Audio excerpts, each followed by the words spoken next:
Les grandes contradictions. Les grandes contradictions, une émission de décryptage de l'actualité nationale et internationale avec Shamsdine Badaro, Gaspard Adjamossi et Achille Wusso. Les grandes contradictions, c'est tous les vendredis sur Guérite TV Monde.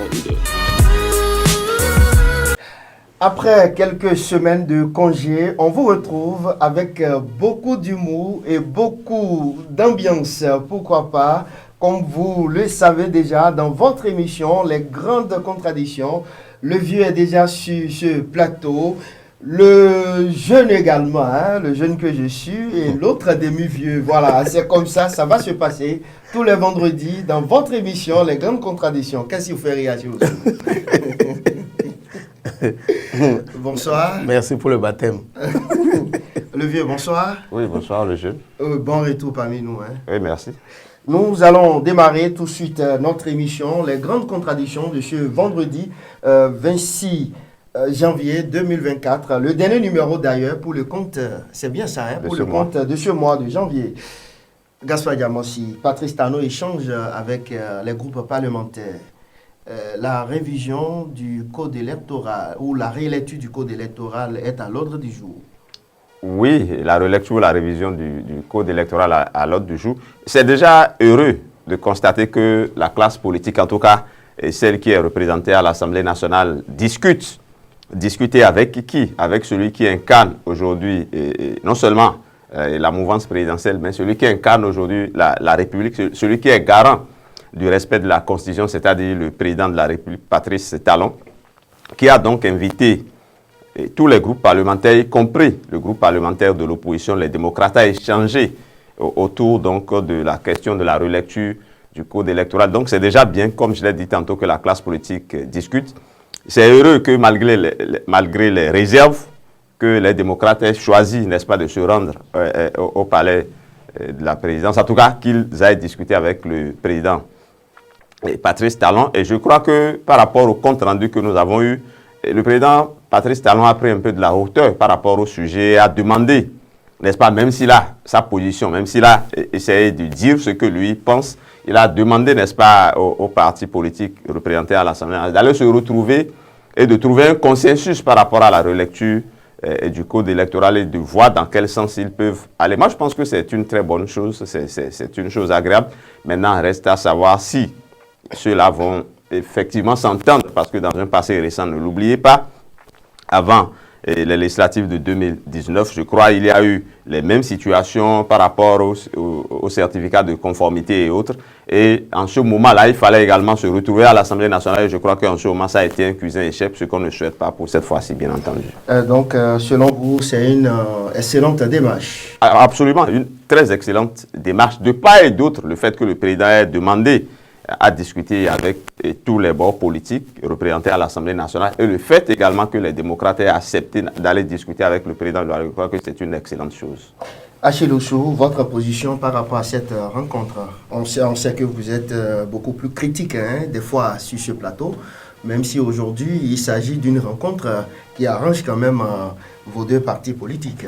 Non, mais une chose d'abord de saluer la démarche du parti de l'opposition, le parti Les Démocrates, pour avoir effectivement accepté qu'on appelle l'invitation du chef de l'État et pour avoir discuté avec lui, donc dans le cadre de cette préoccupation qu'il porte et qu'il leur a exprimé. Et donc, je crois que ce qui reste maintenant, c'est dans les faits que nous allons voir quelle est la bonne foi de chacun. Parce qu'une chose est de savoir pourquoi le chef de l'État les a invités, mais l'autre chose est que, effectivement, nous constatons que dans les faits, nous constatons dans la réalité que chacun a ce souci du développement de la nation.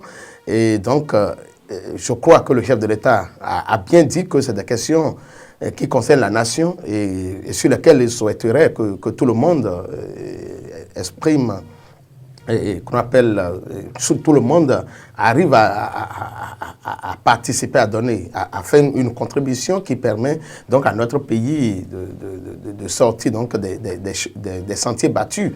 Aujourd'hui, nous savons que la Cour constitutionnelle a demandé à l'Assemblée nationale de revoir certaines dispositions du Code électoral. Et dans le même temps, nous savons qu'il est agité dans l'opinion une révision de la Constitution. Et donc, bon, maintenant, lorsque nous mettons l'un au bout de l'autre, nous savons que c'est 2026 qui se joue. Et je crois que là, on sera sur le terrain de la réelle politique, on sera sur le terrain des intérêts politiques. Et d'une manière ou d'une autre, il y a déjà donc des récriminations que l'opposition portait contre donc ces lois qui ont été votées par la législature qu'on appelle la législature monopolaire, donc qui était totalement acquise donc à la cause du président de la République. Cette fois-ci, il aura un regard critique et donc j'allais vraiment souhaiter que lorsque les discussions vont commencer, que nous constations effectivement que donc il y a une certaine volonté de part et d'autre, je le dis de part et d'autre, donc de faire bouger les choses et de permettre au pays donc d'avoir des lois qui nous ressemblent et qui apaisent vraiment les cœurs et qui permettent donc d'organiser les élections groupées de 2026. Je reste toujours avec vous, Achille Osso. Patrice Talon insiste par rapport à son départ en 2026. Est-ce qu'il a besoin de le rappeler chaque fois? Mais je crois qu'on a obligé peut-être le président de la République, une fois encore, à donner sa parole, à revenir sur cette promesse qu'il a déjà faite à plusieurs... Peut-on parler d'une promesse parce qu'en connaissant, en maîtrisant bien les tests en ce qui concerne... C'est plutôt une exigence. C'est une exigence de la loi. C'est une exigence de la loi, mais nous savons comment les choses se passent dans la sous-région. Nous savons donc qu'il est très facile donc, de revoir les dispositions. Mais bon, écoutez, ils sont légion, et il paraît que dans l'un des deux Congos, celui qui est au pouvoir depuis donc a modifié donc les tests fondamentaux de sorte qu'il soit encore candidat à sa propre succession en 2026. Donc, je crois que ici la bonne foi de Patrice Talon, c'est d'avoir fait écrire lui-même dans la nouvelle constitution, d'avoir introduit cette nouvelle disposition au niveau donc de l'article 42, de dire ou de faire écrire que nul ne peut être président plus de 2 fois donc, de sa vie dans notre pays. Et donc, en tant que tel, je crois que Patrice Talon sera devant l'histoire et nous pouvons nous donner peut-être cette garantie-là que pour l'avoir fait écrire lui-même, parce qu'il n'était pas obligé, pour l'avoir fait écrire lui-même, il a cette obligation morale et ajoutée donc à cette exigence légale qui fait que 2 mandats, c'est donc la barrière depuis que le Bénin a cette constitution de 1990. Et donc, l'un dans l'autre, nous devons apprendre à nous faire confiance. Et donc, moi, je crois qu'en 2026, on peut déjà dire que nous allons faire les élections sans Patrice Talon sur le starting block, c'est-à-dire sur la ligne de départ. Il peut jouer, comme il a dit, les grands rôles dans l'ombre. Il peut tirer les ficelles par rapport à un dauphin ou par rapport à un camp, mais il ne sera pas sur la ligne de départ en tant que candidat en 2026. Gaston Adjamossi, l'autre présidentiable qui a peur. Gaston Adjamossi. Non, okay, je ne sais pas le président qui a peur. Moi, ce que je voudrais déjà dire, c'est de cesser. Ça, c'est une question de principe. C'est de cesser de dire que le président a fait écrire dans la Constitution. Le président n'est pas le constituant. Il n'est pas le constituant. La limitation de mandat n'est pas le fait du président Patrice Talon. C'est un projet qui a été porté par, je crois, un ensemble de personnes, pas peut-être tout le peuple béninois, parce qu'on est peut-être allé au référendum, ça a été adopté, tout cela. Ce qu'on peut accepter, c'est que sous son régime, cette disposition a été corsée. Il parle les députés, peut-être que les députés, à cette époque-là, tous les députés lui sont acquis. C'est peut-être ça. Mais le fait de dire, il a fait écrire telle chose, ça suppose qu'il peut faire écrire autre chose encore. Donc, éviter de donner tout ce pouvoir-là au président. De le dire. Non, moi, je pense que c'est inutile de le dire. Parce que s'il a fait écrire que nous ne peut faire au-delà, il peut faire écrire qu'on peut faire plus. Donc, ce n'est pas à lui.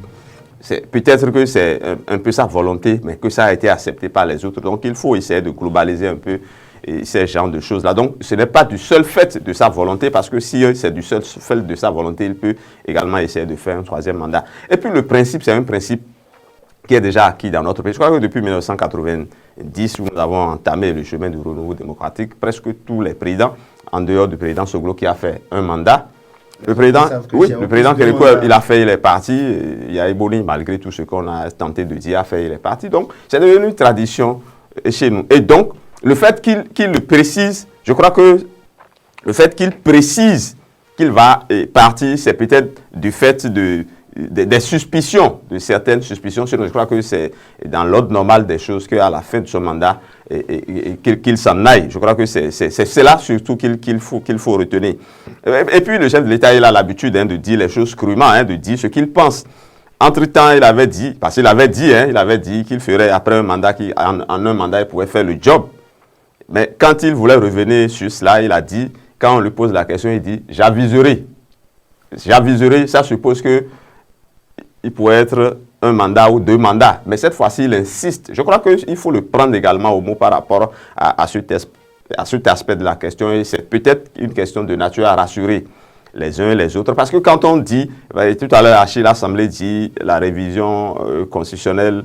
Bon, pourquoi une révision constitutionnelle doit gêner? En réalité, ça ne doit pas gêner. Mais c'est la révision quand on ajoute opportuniste, c'est-à-dire une révision qui semble modifier un peu certains aspects pour des intérêts personnels ou des intérêts d'un clan. C'est cela qui emmène, n'est-ce pas, ces suspicions. Et c'est peut-être ceux-là que le président veut rassurer en disant à chaque fois, et après je partirai. Je me réjouis par rapport à la chute de l'analyse de Gaspard, parce que effectivement, c'est cet aspect de la chose qu'il fallait prendre en compte, parce que ici, lorsqu'on parle de la révision de la Constitution, on sait que c'est des volontés qui font manipuler les textes. Ça n'a jamais été porté par un peuple que donc de réviser une Constitution. Donc, ceux que nous avons cités, écoutez, ils ont consulté quel peuple pour aller faire la révision de la Constitution? Et donc, moi, je pense que ce que nous ne faisons pas ressortir ici par rapport à cette nouvelle disposition,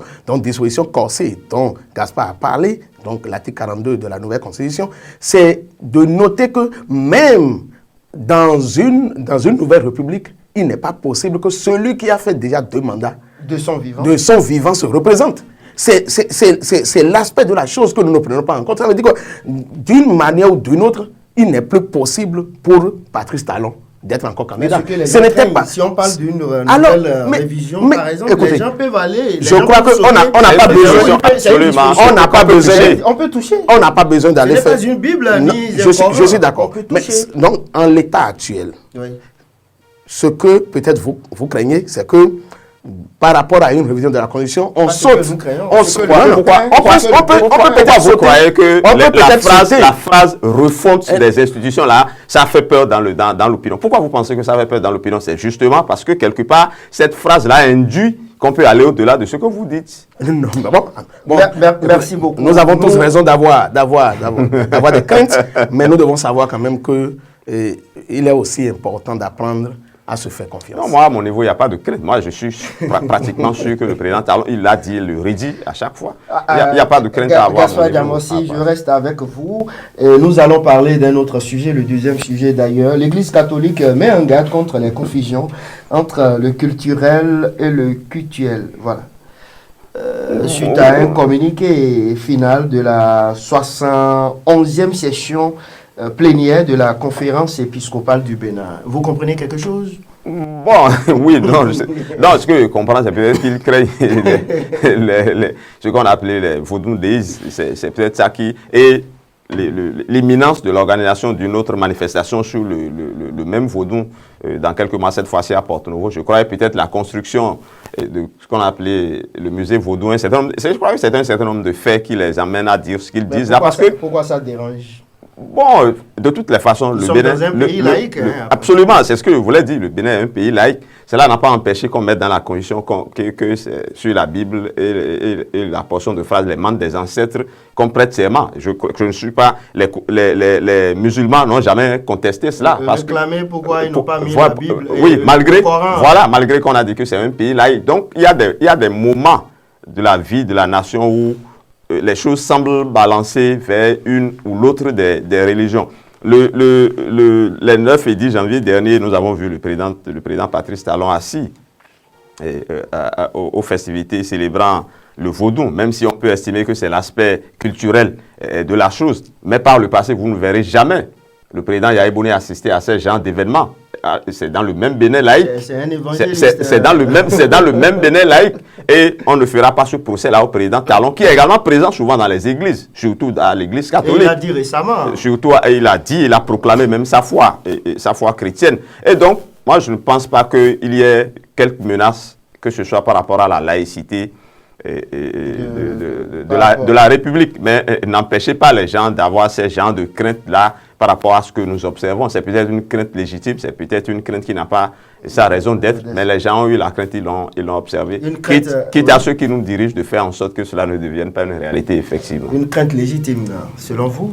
Non, mais une crainte qui peut-être glisse vers je sais que vous êtes un prêtre raté. Une certaine jalousie. J'ai comme l'impression que... c'est un sentiment naturel, la jalousie. Les responsables de l'Église catholique ont peur que les Vondoudés leur arrachent désormais leurs fidèles. Mais eux, ils sont plus de fidèles quand même. Hein. Non, mais qu'on le veuille ou non, les religions traditionnelles continuent encore jusqu'à ce jour de compter. Ceux qui ne se réclament d'aucune religion sont plus nombreux que ceux qui sont... Oui. Donc, moi, je ne sais pas si en Afrique, et plus particulièrement au Bénin, on peut vraiment trouver la frontière entre le culturel et le cultuel en termes donc de vaudou, parce que ici tout est mélangé.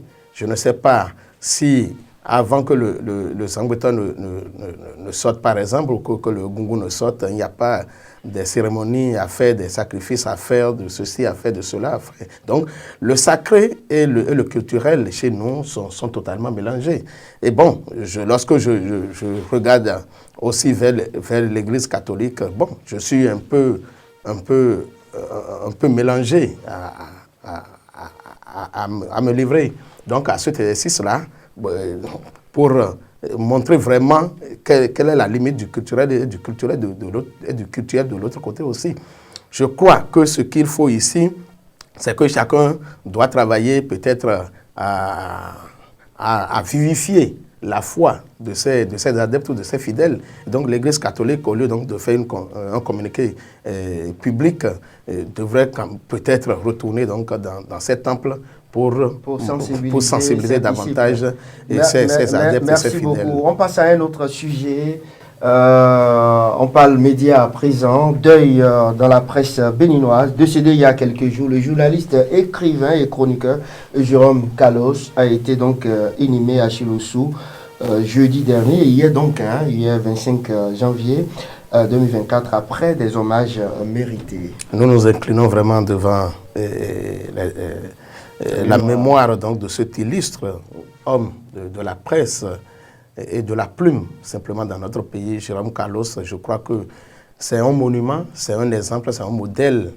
Et moi, la seule chose qui m'a vraiment surpris, c'est de constater qu'il a toujours vécu à Porte-Novo. Moi, j'avais toujours pensé que Jérôme Kalos avait élu domicile à Cotonou. Donc, bon, quand j'ai appris qu'il a toujours été à Porte-Novo, ça m'a vraiment surpris. Et cette humilité de l'homme, vraiment, ça m'a marqué. Et je crois que c'est quelqu'un que nous devons continuer à imiter, aussi bien donc dans le métier que dans ce modèle de vie qu'il nous a donné à voir. Et je voudrais souhaiter que Dieu lui paye les prix justes par rapport à tout ce qu'il a été dans ce monde du Bénin et le monde entier, pour le service qu'il a rendu donc à l'humanité. Merci. Gaspard Dianossi. Oui, doyen parti. Absolument. Moi, j'ai un regret. Le regret, là, c'est qu'on ne célèbre pas nos valeurs de leur vivant. C'est vrai qu'il y a beaucoup. Je vous en prie. Et je ne suis pas prêt de mourir, donc ne faites pas si vous pouvez. Non, on parle de arrêtez, s'il vous plaît. Donc, je pense que c'est vrai que les hommages qu'on lui a rendus sont des hommages absolument mérités parce que, d'abord, sur le plan professionnel, je crois que c'est indéniable que ce fut un excellent, un grand professionnel et des médias. En témoignent ses chroniques, en témoignent ses réflexions. C'est aussi un formateur parce qu'il a beaucoup contribué à former la plupart des grands journalistes que vous voyez aujourd'hui servir le pays. Et également, il a été multidimensionnel, hein, il a laissé beaucoup d'écrits, c'est un écrivain, il a été un grand sportif, il a détenu pendant très longtemps le record du saut en hauteur, si je ne me trompe, et le record national du saut en hauteur. Et en plus, c'est quelqu'un qui a vécu dignement, je dirais, parce que malgré tout le succès, malgré son aura au plan national, au plan international, au plan mondial, je crois que c'est quelqu'un qui est resté modeste et qui n'a pas vécu dans le luxe insolent, mais qui a vécu comme quelqu'un de simple, comme il a toujours été. Je crois que j'ai envie je l'ai dit, c'est un homme, à mon avis, presque parfait, parce que je ne lui connais pas. Vous avez vu l'unanimité qui s'est faite autour de la personne, autour des éloges, autour des hommages qui lui ont été rendus. Je crois que c'est une grande valeur que le Bénin a perdue en la personne du doyen Jérôme Carlos. Repos éternel donc à l'âme de notre doyen. Absolument. Nous allons parler sport à présent. Là, ça fait l'Afrique des nations de football. C'est la proposition du vieux. Puisque c'est lui qui nous propose le sujet. Il a dit, je répète, il dit repêché de dernière minute pour le tour suivant. La Côte d'Ivoire tentait de faire appel à un entraîneur français pour les huitièmes de finale. Pourquoi une telle formulation? Non, pourquoi vous voulez... la formulation est simple. La Côte d'Ivoire a été l'un des derniers à se qualifier. Vous savez, c'est un pays qui a joué 3 matchs, qui en a perdu 2, et qui a gagné un seul, qui était à 3 points, goal average, moins 3. Ce n'était pas évident. Et la Côte d'Ivoire s'est qualifiée en tant que meilleur troisième. Et il a fallu la dernière journée des matchs de poule pour s'assurer que la Côte d'Ivoire, pour repêcher. Et il a fallu la contre-performance de certaines équipes comme la Tanzanie, la Namibie et autres, là, pour que la Côte d'Ivoire, la Zambie et autres, pour que la Côte d'Ivoire se retrouve, le Ghana et autres, pour que la Côte d'Ivoire se retrouve à ce niveau. Et donc, j'ai l'impression que la Côte d'Ivoire a pratiquement joué et fini sa compétition. C'est vrai qu'ils ont chassé l'entraîneur français qui était là, qui est un vieux, soit dit en passant, vous m'appelez vieux. Il y a vieux dans vieux. Et donc, on limoge l'entraîneur et on met un collège d'entraîneurs africains, ivoiriens en place, Ernest Faye, Guy Demel et l'ancien Gaulier Alain Guamélé. Et donc, je ne sais pas ce qui leur arrive, parce qu'au surplus, ils ont à jouer. S'ils se qualifient, ils joueront les huitièmes de finale, parce qu'ils joueront les huitièmes de finale, ils joueront les quarts de finale, ils joueront les demi-finales et la finale. Il ne leur reste que 4 matchs. Je ne sais pas pourquoi on veut mettre de côté ces entraîneurs africains et aller chercher un blanc qui, plus, elle n'est pas libre. Hervé Renard, qui est actuellement le sélectionneur de l'équipe féminine de football de France, on veut le prêter à la France pour qu'il reste là quelques jours. Juste, moi, je ne sais pas pourquoi nous faisons... Voilà, moi, je ne sais pas pourquoi on est dans cette déformation. C'est une véritable incongruité. Et j'ai suivi une chaîne française où les gens essaient de dire que, ah non, on cherche à le prendre parce qu'il serait un dieu pratiquement en Côte d'Ivoire et sur tout le continent africain. Et au surplus, c'est un sorcier blanc. C'est comme ça que les gens l'appellent, Hervé Renard, parce qu'il a eu à prendre la CAN avec la Zambie et ensuite avec la Côte d'Ivoire. Mais il y a plusieurs entraîneurs africains qui ont remporté la Coupe d'Afrique. Même les Ivoiriens, leur première CAN, c'est avec un entraîneur ivoirien qui l'ont remporté. L'Égypte a fait le triplé avec un entraîneur africain. Et il y a beaucoup. Le Sénégal, qui est le champion en titre, a pris la coupe avec un Non, entraîneur. le débat est ailleurs, C'est un faux débat. Nos dirigeants ne doivent plus avoir ce genre de complexe, ce genre de comportement. C'est honteux pour le continent africain. C'est honteux pour le continent africain. Selon vous, Gaspard Diamansi, commencez à préparer votre baromètre de la semaine en même temps. Achille Ossou, très rapidement, votre position par rapport... mais les Ivoiriens sont quand même courageux. Hein. En quoi ils sont courageux? Ils l'ont dit que... Ils ont même fait la démarche et c'est la Fédération française de football qui les a renvoyés pour refuser sinon on aurait assisté vraiment à cette en fait, ce qui se passe en Côte d'Ivoire nous donne simplement l'exemple de la navigation de l'improvisation des Africains. Nous ne savons pas préparer, nous n'avons pas de la méthode, c'est bizarre simplement. Comment vous pouvez aller repêcher quelqu'un pendant que vous êtes en pleine compétition et vous êtes pratiquement au creux de la vague? Vous allez prendre quelqu'un qui a aussi ses préoccupations, qui n'avait pas du tout un projet comme ça. Vous allez le chercher pour venir faire quoi? J'ai comme l'impression qu'ils veulent, après avoir terni l'image de l'équipe nationale de la Côte d'Ivoire, ils veulent maintenant envoyer Hervé Renard tout ce qu'on lui connaît, l'aura qu'on lui connaît. Ils veulent encore le noyer maintenant. Si lui-même acceptait de venir, je ne sais pas. Alors, écoutez, il était prêt à accepter parce qu'il y a des millions à gagner. Il y a un staff technique. Ce n'est pas parce que l'entraîneur est parti que c'est fini. On peut peut-être prendre l'adjoint pour continuer. Non, l'adjoint est là, c'est l'Ivoirien. Alors, pourquoi maintenant dans le communiqué, ils ont fait la promotion de l'adjoint. C'est vrai qu'on peut nous opposer que Hervé Renard, pour avoir conduit déjà l'équipe ivoirienne une fois, il connaît plus ou moins. Mais ce n'est plus les mêmes joueurs, ce n'est plus la même Un blanc a échoué, vous renvoyez un blanc et vous appelez encore un autre blanc. Un blanc français échoue et vous allez appeler encore un français. Moi, peut-être fait appel à Razak Omotoyo aussi. Même Gaspard Diamansi. Même Gaspard Diamansi fera le job. Il faut un diplôme d'entraîneur, il faut des qualifications. Je n'ai pas les qualifications et je parle au moteur aussi, on n'a pas d'entraîneur. Mais il y a un Ivoirien qui a les qualifications, qui est en place. Moi, je pense qu'il fallait le laisser finir la compétition. Encore que beaucoup de gens ne vendent pas cher la peau de la Côte d'Ivoire. On va leur prêter Moussa. Pour ces huitièmes de finale où les gens pensent qu'ils seront écrasés par le Sénégal. Mais on attend de savoir. Non, mais écoutez. Mais Moussa, vous n'avez même pas fait la promotion de Moussa au plan national et vous voulez que les gens... Si vous ne savez pas faire, la Côte d'Ivoire peut encore nous surprendre. Parce que... Devant quelle équipe? Non, mais je suis d'accord, mais avec la fébrilité qui les amène à aller chercher, ça veut dire qu'ils ne croient pas en eux-mêmes. Voilà. En tout cas, au niveau de la fédération ivoirienne. Le dernier match, c'est 70% quand même. Non, ils peuvent. De possession ils peuvent gagner. La Côte d'Ivoire peut gagner. Ils n'ont pas été réalistes. C'est 22 tirs. 22 tirs. Malheureusement, aucun de ces tirs-là n'a été cadré. Donc, ça veut dire que c'est dans la finition que le problème se pose. Et donc, si eux-mêmes, ils se reprennent, bon, ce n'est pas une mauvaise équipe en soi. Ils peuvent. Donc, je crois qu'ils peuvent toujours nous surprendre. Ne soyez pas étonnés que nous retrouvions encore la Côte d'Ivoire en finale. Bien sûr, les mais il faut quand même... Les Ivoiriens même disent qu'Abri Mort n'a pas peur de couteau. Voilà, les gars, c'est terminé. Mais nous allons passer tout de suite, Gaspard Diamansi. Le baromètre de la semaine mon baromètre, non, celui qui monte, c'est le président Talon. Ça, c'est indéniable. Ok, et qui descend très rapidement. Non, qui va descendre? C'est la Fédération ivoirienne de football. C'est une incongruité ce qu'ils ont fait là. C'est pas vous normal. Êtes allé au plan international. Oui, je préfère. La reprise vous amène hors du Bénin. Non, je le fais parfois. Et au plan national qui descend? Je vous autorise à donner une autre proposition, au plan national qui descend. Non, personne pour l'instant. Je crois que l'actualité a été assez uniforme.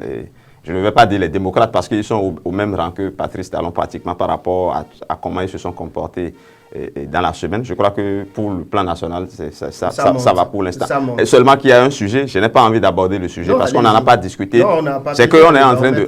ceux qui vont descendre, si j'ai envie de faire descendre des gens, c'est ceux qui sont en train de mettre des gens à la retraite forcée. Et voilà, c'est vous qui m'amenez à vouloir en parler.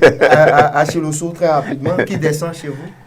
Oui, mais qui descend tout de suite, je crois que... les démocrates n'ont rien fait cette semaine. Je crois qu'on ira tous en Côte d'Ivoire. Donc, il va falloir que les Ivoiriens, dans le cadre de l'organisation de la Coupe d'Afrique des Nations, reprennent leurs esprits et pensent les choses comme cela devrait être. Donc, ce qui se passe là, c'est un cafouillage qui ne dit pas son nom. Et qui monte? Qui monte, je voudrais vraiment faire monter deux structures, je ne sais pas. Bon, je vais rester dans le monde du football. Hein. D'abord, les Dragons de Lemay. On n'en parle pas. C'est vrai que depuis un certain nombre d'années... Non, nous sommes au plan national. Je crois que les Dragons, maintenant, ont fait, lors de leur dernier match, un exploit qui leur permet donc de jouer la ligue professionnelle. Et donc, pour ça, il faut donc les féliciter. Féliciter peut-être aussi leur président, M. Jude Huitoyankou. Et donc, ça ne vient pas tous les jours. Et le deuxième qui monte? Le deuxième, je voudrais aussi rester en Côte d'Ivoire, d'accord, pour féliciter l'équipe du Sénégal pour avoir tenu, pour nous avoir montré qu'une génération, ça peut encore durer dans le football. Et surtout, le meneur du jeu, Sadio Mané, pour tout ce qu'il donne, il ne vient pas. Il vient jouer, on constate quand même qu'il joue pour la patrie. Il joue pour le drapeau, il ne joue pas pour l'argent. Et c'est important. Je crois que les jeunes joueurs doivent, les joueurs de cette génération doivent apprendre de lui. Merci beaucoup. Gaspard Diamossi, Achille Osso. Oui, je voudrais quand même dire juste un petit mot parce que, bon, en dehors des éléphants qui ont déçu et en dehors également des problèmes liés à la billetterie, il faut quand même dire que la Côte d'Ivoire a organisé une excellente compétition. Merci beaucoup Gaspard Diamossi, Achille Osso. C'est définitivement terminé pour ce numéro, le premier numéro de l'année 2024 et le dernier numéro pour le compte de ce mois de janvier. On va vous retrouver vendredi prochain, c'est-à-dire le premier vendredi du mois de février pour d'autres sujets. Voilà, le vieux, le jeune et le plus jeune. Hein. On était donc sur ce plateau pour vous servir. Au début de l'émission, c'était le demi-vieux. Maintenant, c'est... Merci pour les baptêmes successifs. Merci beaucoup. On va vous retrouver, mesdames et messieurs, vendredi prochain. Roméo Aéronton, Patrice, donc merci à vous et à vendredi prochain. Si Dieu le veut, et à très bientôt. C'est tous les vendredis sur Guérite TV Monde. Les grandes contradictions, une émission de décryptage de l'actualité nationale et internationale avec Shamsdine Badaro, Gaspard Diamossi et Achille Osso. Les grandes contradictions, c'est tous les vendredis sur Guérite TV Monde.